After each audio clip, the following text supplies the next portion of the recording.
Now I can reveal this stunning renovation located in Birchgrove and overlooks the Sydney Harbour. The suburb was once a working class village, littered with old terraced houses and factories. Today the heritage houses are slowly being rejuvenated, and this house is a perfect example of what can be done with a small space and the shell of an old semi. Thanks, Matt, for allowing me to come into your house. It looks like an absolute stunning house. So what attracted you to this area? Well, it was all the parks and the family feel, but also being close to the city because my wife and I have worked in the city as well. Okay. So you got 2 kids? Yep, 2 kids. I've got a boy and a girl. Now, this is a really small space, Matt. So how much space have we got here, and what was the brief? What did you actually want to achieve? Yeah, sure. We've got a space of about 150 square metres in terms of land, and we sort of had three elements that we wanted the architect to achieve. The first element was we're in an old Victorian house, as you've seen. Beautiful, absolutely stunning. So we wanted to retain all those sort of heritage feel, but we also wanted to make a generous family home here as well, and we wanted to make it feel modern. So that was sort of the 3 criteria. Well, that's the thing I noticed. Is the first thing I noticed when I walked in, that beautiful, charming exterior, which is exactly how it should be. Mm-hmm. Then you come in here and it's a totally different story. It's totally modern. So who designed it and built it?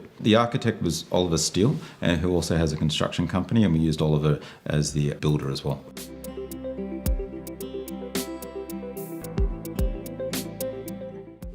Okay, Oliver. Matt, how are you? Let me introduce you to Gary.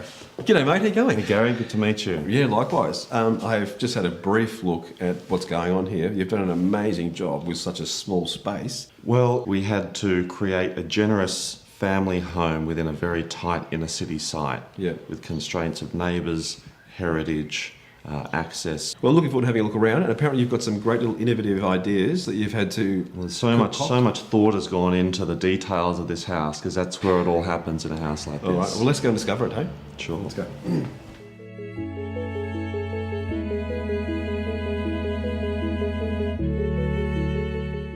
I think what you've done really well here is that beautiful old heritage facade is still intact. Mm. But then when you come in, it's a really modern space. Mm. It feels a lot bigger than what it is. I mean, what are the ceilings here? Ceiling here in this space is 2.7. Yep. Where it steps down, it's 3, and at the back, it's about 3.3. So why do you do that? Why do you have a different heights? Well, the progression of space in this building is really important. With a long, narrow space, it can feel like a tunnel. Yeah. So it's really important to have divisions of space to make it feel like separate rooms whilst it still reads as one area. Yeah, one area. The kitchen bench is obviously a major feature of the house. However, you don't want to be focusing on the kitchen bench when you're in the living space. So that's why that end is timber veneer and floating to make it feel like a piece of furniture. And this end very much reads as a clean kitchen bench. More practical. Downstairs, there's no powder room by the looks of things. It's actually hidden under the stairs in what looks like a cupboard, but as soon as you open the door, it doesn't feel like a cupboard anymore, it feels like a room. And the approach we took to this room was not to treat it like a normal room, because then it would feel like a small room. That's why we tiled every surface, including the ceiling, and put a full-size mirror on one wall, so that it really feels like an exciting small space. Then we did things like put a magnetic acoustic and air seal around the door so that what should be in the bathroom stays in the bathroom. Well, it just works. It just works.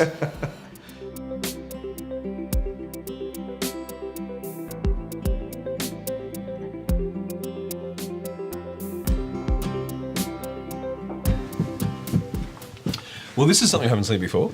Well, Gary, this is something we hadn't seen before either. When we were demolishing, we had to remove the old chimney bricks from here, and we found the shape of the old chimneys. Yeah. So this carries up through the staircase and gives you a sense of continuity as you travel up to the loft. And it's homage to the original heritage. Yes, home. yes.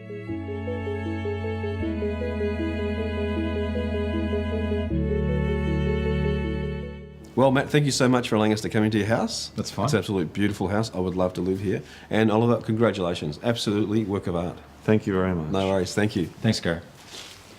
Well, if you've got a project that you think would suit the show, then go to our website.